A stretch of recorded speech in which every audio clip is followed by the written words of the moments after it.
thank you to Cato and Cheryl and David for inviting me. It's always a pleasure to be in community with others, practitioners, especially now. I think that the opportunity to connect in any way is a blessing. And yeah, so I want to start with a poem by W.S. Merwin. I believe in the ordinary day that is here at this moment and is me. I do not see it going its own way, but I never saw how it came to me. It extends beyond whatever I may think I know and all that is real to me. It is the present that it bears away. Where it has it gone when it has gone from me? There is no place I know outside today, except for the unknown all around me. The only presence that appears to stay. Everything that I call mine is lent me, even the way I believe the day, for as long as it is here and it is me. I want to talk a bit today about this concept that sometimes we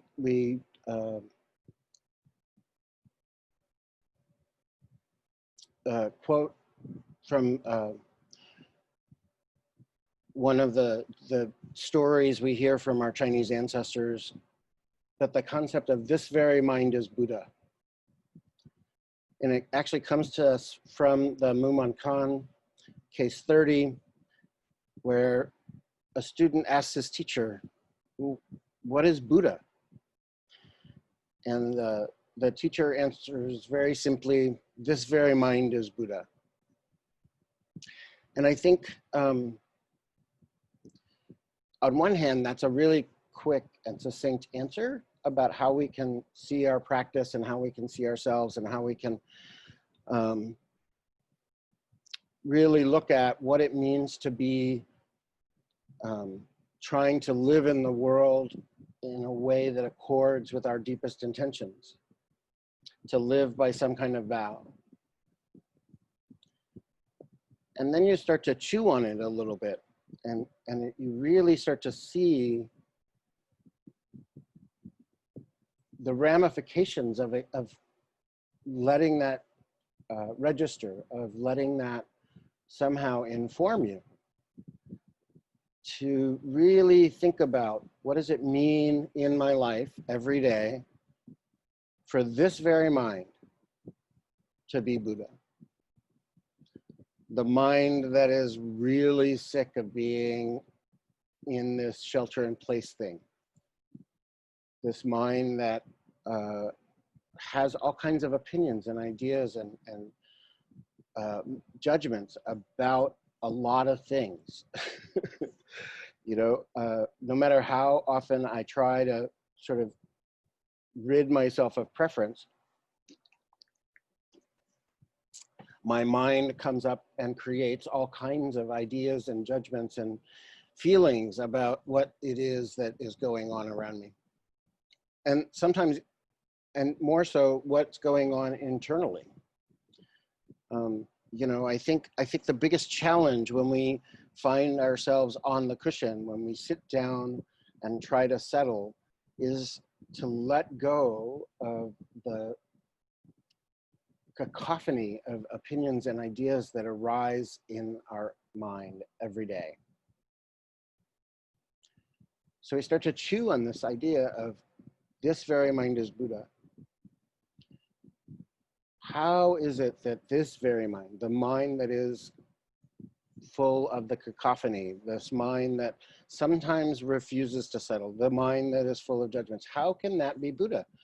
I think that we have this expectation that being Buddha is some kind of special thing, that that if I can just find quiet and stillness, if I can just settle down, if I can just get past all of these opinions, then somehow I'll arrive at this thing called Buddha. or nirvana or enlightenment. And the longer I practice, the more I start to realize that if I wait for anything, I'm never going to get there. If I try to feel my way into some kind of special mental state or some kind of special experience of life, I'm never going to quite get there, because that's just not, I don't know that that's actually possible for human beings. I've never met a human being that has that experience, and I've hung out with some pretty seasoned practitioners and amazing people, and for long periods of time, and they still have the same human experience.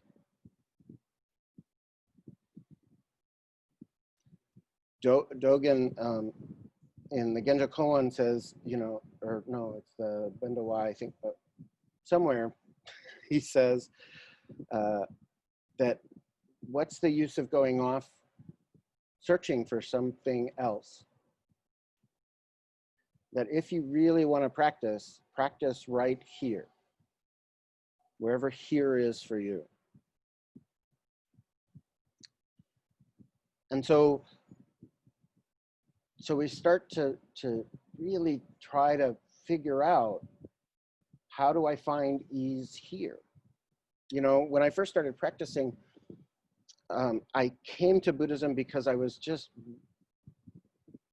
riddled with grief and loss and devastated by the Holocaust that had happened within my community, and all of my friends dying, and being at the bedside, and just the devastation of all of that, and being an activist and burnt out from that. And I found myself in a room meditating, and at the end of my first time sitting down, the teacher said, "Nothing's broken."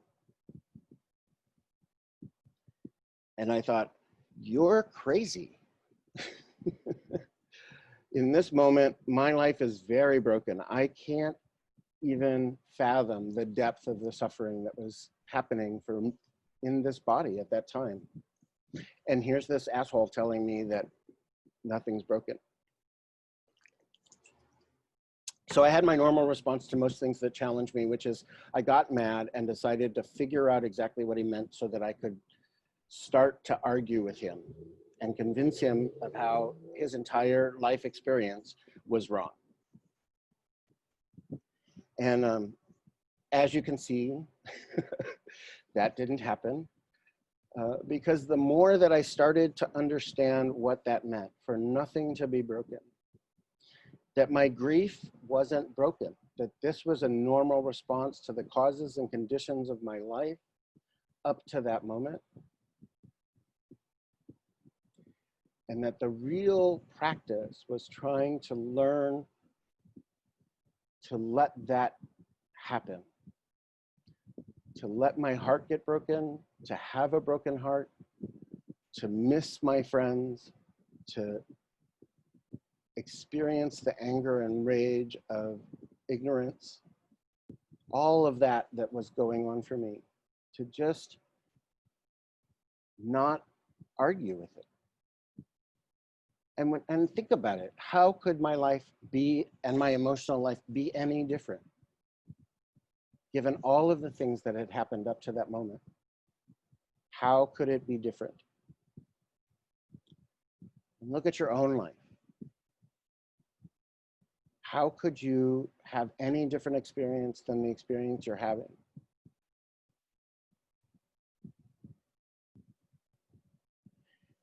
And if that's true, then it stands to reason that nothing is broken. It stands to reason that this very mind, this very experience that I'm having, is Buddha. There's nothing else for it to be. And My job is to figure out how to hold that with love and compassion. In that regard, one of my favorite teachers who I got to hang out with for a very long time, Zinke Blanche Hartman, in her book, Seeds of a Boundless Life, which was a collection of her talks and ideas put together by one of her students. And in it, she says, Suzuki Roshi used to say, see everyone as Buddha. See each being as Buddha. See yourself as Buddha.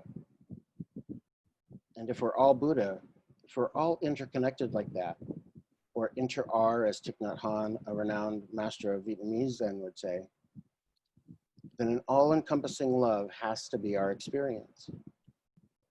So for me, having that understanding, I just don't know how to say how meaningful it is to me and how much I hope you will have this experience in your life of this warm-hearted connection with everyone, with all beings. We are interwoven with each other. I am in you and you are in me. And to come into our own realization of this deep connection that you have with all beings is the greatest gift you could get.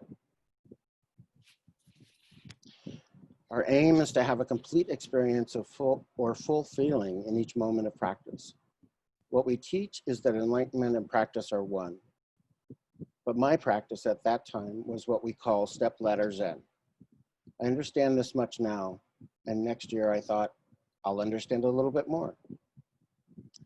Do you ever feel like that? Is that an experience that you have? I would never be satisfied. It doesn't make much sense. I could never be satisfied. If you try stepladder practice, you too may realize that it is a mistake to think that if we do not have some big warm satisfaction in our practice, then it's not true practice. Even though you sit trying to have the right posture and counting your breath, it may still feel and still be lifeless zazen because you're just following instructions. You're not kind enough with yourself. You think that if you follow the instructions given by some teacher, then you will have a good practice. But the purpose of meditation is to encourage you to be kind to yourself. Do not count your breaths just to avoid your thinking, but to take the best care you can of your breathing. If you're very kind with your breathing, one breath after another, you will have a refreshed, warm feeling in your zazen. When you have a warm feeling for your body and your breath, then you can take care of your practice and you will be fully satisfied.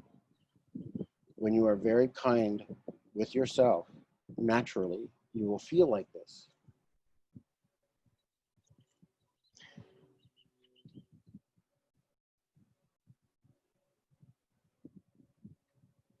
I think what's beautiful about what Blanche is saying here is that, you know, I followed all of the right instructions for my life and I still suffer. I came to San Francisco Zen Center and I learned how to sit zazen on a regular basis and I learned how to follow a schedule and I did all the things right and I still suffered.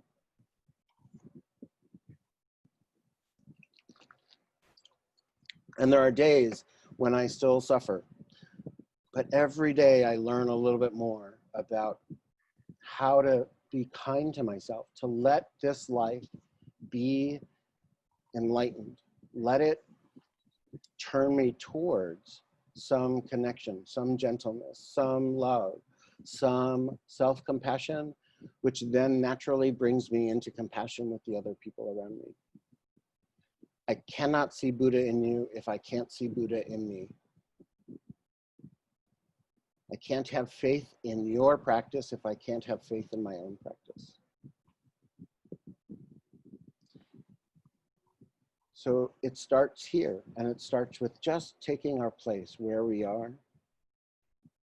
taking care of our breath, our experience, and each moment. And when I fail at that, I just gently remind myself, no, even this is Buddha. That there's nothing special about enlightenment. And there's nothing special about practice. Like, It really is this simple.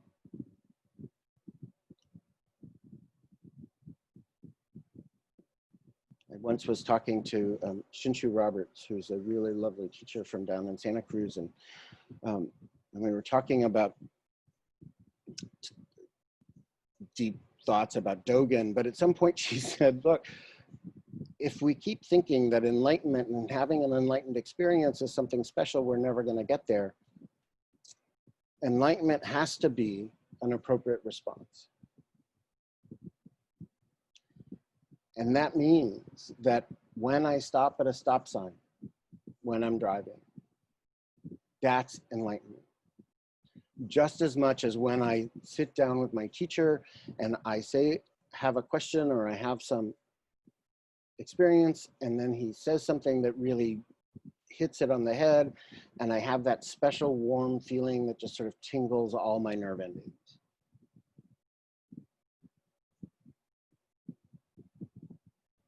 One is not different than the other. One is not more special than the other, and one is not less special than the other. That feeling I have on day 3 of Sesshin, of intensive meditation retreats, where my entire body aches and I've sat for too long and I just can't deal with my mind anymore and I just want to scream, that's enlightenment. Just as much as on day 4 when I finally surrender and I have a big sigh and everything becomes easy and Zazen becomes a joyful thing and the refuges at the end of the night make me cry. Both are Buddha.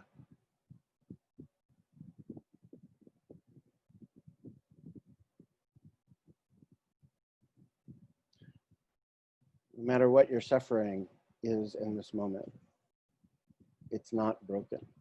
You're not broken. There's nothing broken about you.